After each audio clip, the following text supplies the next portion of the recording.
আসসালামু আলাইকুম। আমার ভিডিওটি যে যেখান থেকে দেখছেন সবাইকে ধন্যবাদ জানিয়ে শুরু করছি। আমি সিদ্ধ ডিম দিয়ে মেয়োনিজ তৈরি করব। আপনারা ঘরে বসে এরকম মেয়োনিজ তৈরি করতে পারেন।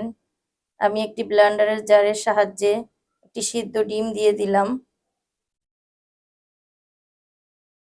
1 টেবিল চামচ গুঁড়া দুধ অ্যাড করলাম। 1.5 টেবিল চামচ চিনি অ্যাড করলাম।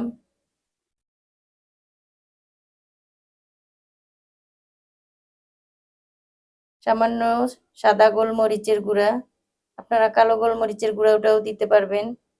1 টেবিল চামচ লেবুর রস অথবা ভিনেগারটাও দিতে পারেন। আমার কাছে লেবুর রস ছিল, আমি লেবুর রসটা দিয়ে দিলাম।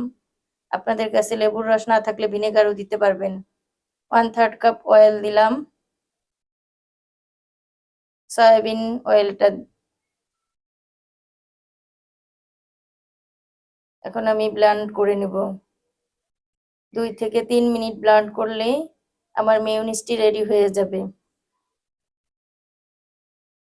আমার নতুন নতুন ভিডিও পেতে আপনারা ফলো দিয়ে সাথে থাকবেন।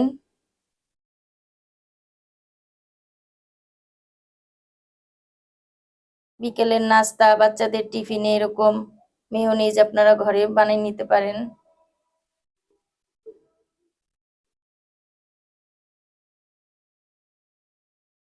আমার মেয়োনিজটা এরকম হয়েছে। আমার মেয়োনিজটি রেডি হয়ে গেছে।